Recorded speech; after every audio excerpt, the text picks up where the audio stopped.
ముఖ్యాంశాలు. జీవి ఆంజనేయులు నామినేషన్ సందర్భంగా పసుపుమయంగా మారిన వినుకొండ. కరెంట్ ఆఫీస్ దగ్గర నుంచి ఎంఆర్ఓ ఆఫీస్ వరకు అడుగడుగున ఘన స్వాగతం పలికిన తెలుగు తమ్ముళ్ళు. ఈ కార్యక్రమంలో సత్తెనపల్లి టీడీపీ అభ్యర్థి కన్నా లక్ష్మీనారాయణ, వినుకొండ మాజీ శాసనసభ్యులు మక్కెన మల్లికార్జునరావు, కొనజేటి నాగసీను, నిశంకర శ్రీనివాసరావు, మేడం రమేష్, వినుకొండ నియోజకవర్గపు ప్రజలు అందరూ ఘన స్వాగతం పలికారు.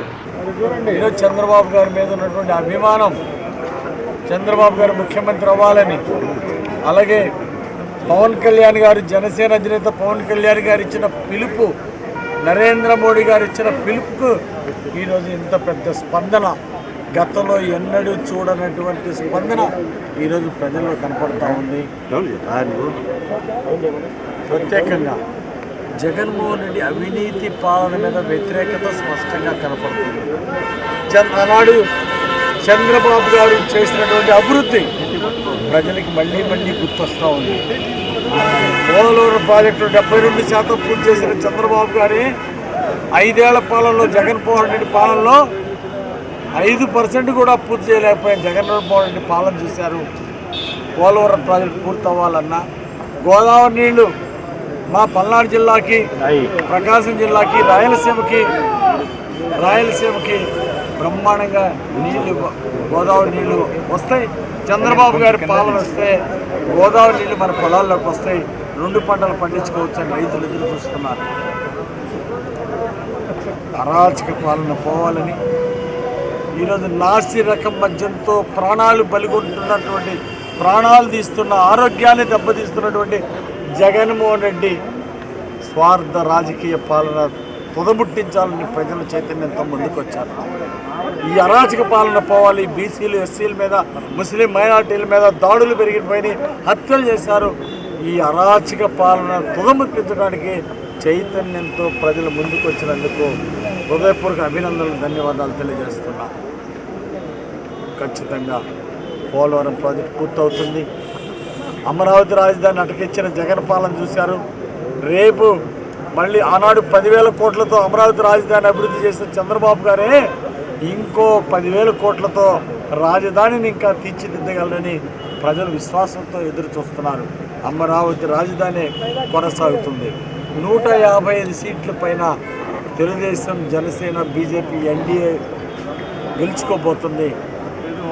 ఈరోజు 12 సర్వేల్లో ఏ సర్వే చూసినా 155 సీట్లు, 145 నుండి 160 సీట్ల దాకా మరి ఎన్డీఏకి వస్తే చంద్రబాబు గారు ముఖ్యమంత్రి అవుతున్నారని చెప్తున్నారు. అలాగే ఈ అరాచక పాలన పోవాలని పవన్ కళ్యాణ్ గారు ఇచ్చినటువంటి పిలుపు కూడా ఈరోజు జనసేన కార్యకర్తలు ఊవెత్తున స్పందించినటువంటి విషయం స్పష్టంగా కనపడుతుంది. అలాగే మోడీ గారు మళ్ళీ ప్రధానమంత్రి కావాలని ఈరోజు ప్రజలు ఆకాంక్షిస్తున్నారు.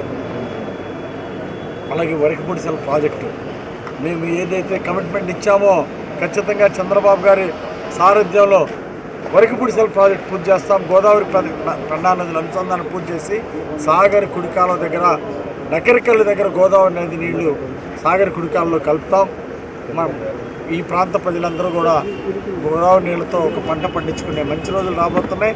సాగర్ జలాలతో 2వ పంట, 2 పంటలు పండించుకునే మంచి రోజులు రాబోతున్నాయి. ప్రజలు ఎదురు చూస్తున్నారు. అలాగే సమర్థవంతమైనటువంటి పరిపాలన, పరిపాలన వచ్చినటువంటి 2 నెలల్లో పల్నాడు జిల్లాలో, వినుకొండ ప్రాంతంలో ఎక్కడ గంజాయి అనేది కనపడకుండా చేస్తాం. 2 నెలల్లో రౌడీజం, గూండాయిజం అనేది లేకుండా ప్రశాంతమైనటువంటి జీవితం ఇస్తాం ప్రజలకి. గ్రామాల్లో కూడా ఎక్కడ ముఠా గొడవలు లేకుండా అణిచివేస్తాం. రౌడీజాన్ని అణిచివేస్తాం. ప్రజలకు మంచి సుపరిపాలన అందిస్తాం. అలాగే తాగునీరు చాలా అవసరం. 5 ఏళ్ల జగన్మోహన్ రెడ్డి గారి పాలనలో ఎక్కడ మంచినీళ్ళు ఇవ్వలేకపోయారు. ఒక గుక్కెడ మంచినీళ్ళు ఇవ్వలేకపోయారు. ఈరోజు అల్లల్లాడిపోతున్నారు ప్రజలు గుక్కెడ నీళ్ళ కోసం. మంచినీళ్ళ స్కీమ్ పూర్తి చేసి పల్నాడు వాటర్ గ్రిడ్, వినుకొండ టౌన్కి మంచినీళ్ళు ఇస్తాం. ప్రతి ఇంటికి ప్రభుత్వ ఖర్చులతో మంచినీళ్ళు కుళాయి బిగిస్తాం. మంచినీళ్ళు ప్రతిరోజు మంచినీళ్ళు ఇస్తాం.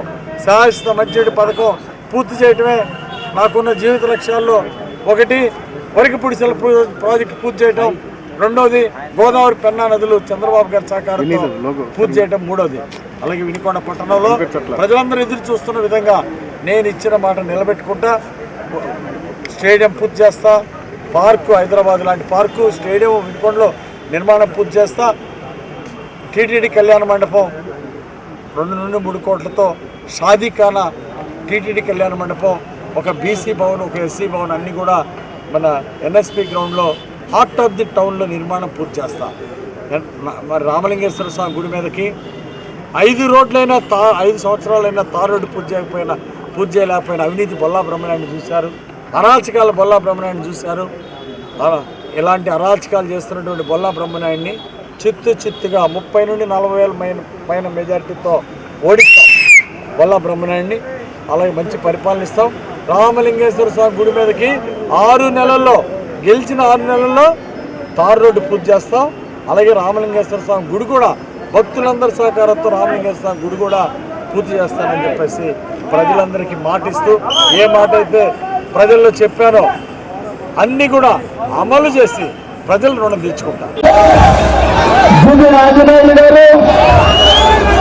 మిత్రులు మల్లికార్జునరావు గారు, పెద్దలు, ఈరోజు ఆంజనేయులు గారి నామినేషన్ సందర్భంగా ఇక్కడ విచ్చినటువంటి అశేష జన సముద్రానికి నా హృదయపూర్వక నమస్కారం.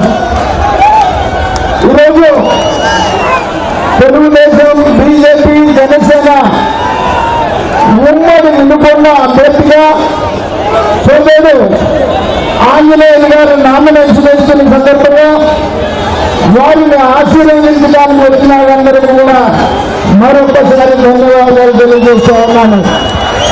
ఇవాళ కూటమికి ఎందుకు ఓటేయాలి, యువజన శ్రామిక రైతు కాంగ్రెస్ పార్టీకి ఎందుకు ఓటేయకూడదు అనేటువంటిది ఒక విషయం చెప్తే,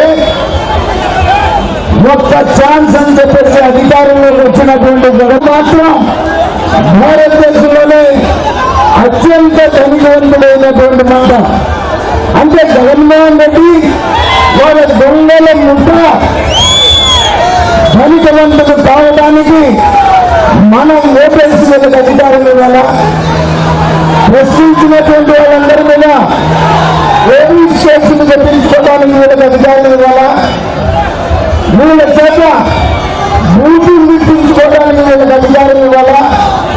బూతులు తిట్టాలి అంటే ఏ ప్లాట్ఫామ్ దగ్గర, రైల్వే స్టేషన్ దగ్గర జేబులు పెట్టిన వాళ్ళు ఇంతకన్నా బ్రహ్మాండంగా బూతులు మాట్లాడగలరు. కానీ ప్రజాప్రతినిధులు బాధ్యతగా ఉండాలి, ఆదర్శంగా ఉండాలి. అంతే తప్ప ఫుట్బాల్ ప్లాట్ఫామ్ వాళ్ళకి ఆదర్శంగా ఉండకూడదని సందర్భంగా తెలియజేస్తా ఉన్నాను.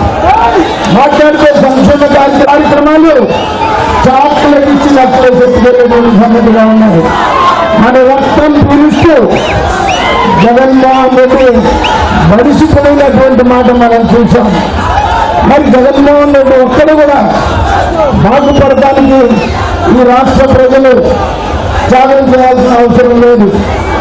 మనకు వరద పురుషులు కావాలన్నా, మన అమరావతి రాజధాని మన జిల్లాలో ఉండాలన్నా, పోలవరం నిర్మాణం పూర్తి కావాలన్నా, మనకు అభివృద్ధి కార్యక్రమాలు కావాలన్నా, ఈ రోజున పార్లమెంట్ అభ్యర్థిగా కృష్ణదేవరాయలు గారు, అసెంబ్లీ అభ్యర్థిగా ఆంజనేయులు గారు ఇద్దరు కూడా సైకిల్ గుర్తు మీద ఓటేస్తున్నారు, సైకిల్ గుర్తు మీద పోటీ చేస్తున్నారు. వారిద్దరిని సైకిల్ గుర్తు మీద ఓటేసి గెలిపించాల్సిందిగా ప్రార్థిస్తున్నారు. ప్రాజెక్టు, కొండపరక హాస్పిటల్, గిరి production road, ghat road, Ramalingeswara Swamy గుడి. 5 సంవత్సరాలు నువ్వు దేశం ఏంటంటే రియల్ ఎస్టేట్ చేసావు, జనం మీద తప్పుడు కేసులు పెట్టించావు, రైతులు తగలబాగా పూర్తి చేస్తారు. మంచినీళ్ళ పథకాన్ని 159 కోట్ల రూపాయల పథకాన్ని ఆయన పూర్తి చేస్తారని సందర్భంగా తెలియజేస్తూ ఒక్కసారి సోదరులారా ప్రతి పెన్షన్ మనకు ఉంటుంది, ప్రతి కార్యక్రమం మనకు ఉంటుంది. అమ్మ ఒడి ముగ్గురికి బస్సు ఫ్రీ, 3 సిలిండర్లు ఫ్రీ, అన్నిటికీ నుంచి 4,000 పెన్షన్. ఈ కార్యక్రమాలన్నీ కూడా సజావుగా జరుగుతాయని మీ అందరూ కూడా మనవి చేస్తూ, అయ్యా బోళ్ళగారు 5 ఎకరాలు ఇస్తామని ఏమి 5 ఏళ్ళు అయిపోయింది, 5 ఎకరాలు ఏమైనాయా? కాబట్టి వాస్తవాన్ని ప్రజలు గమనిస్తా ఉన్నారు. నువ్వు చేసినవి ఏమీ లేదు. గవర్నమెంట్ అబద్ధాలతో రైతులు జైలు వేయించడం, తెలుగుదేశం కార్యకర్తలను అక్కడ కేసులు పెట్టించడం, ఇవన్నీ అతి త్వరలోనే వడ్డీతో సహా చెల్లించడానికి మీరన్నీ రెడీ ఉన్నారని తెలియజేస్తూ చివరిగా ఒకటి మనం చూస్తున్నా. ఒకటి మనం దీనికి సిద్ధమన్నారా? సిద్ధమన్నారా? సిద్ధమండి. నేను ఆంధ్రలో శ్రీకృష్ణదేవరాయలు, మొక్కలు గారు, జనసేన, బీజేపీ ఇన్ని శక్తులు పంచభూతాలు కలిసినట్టు అభివృద్ధి కలిసాం.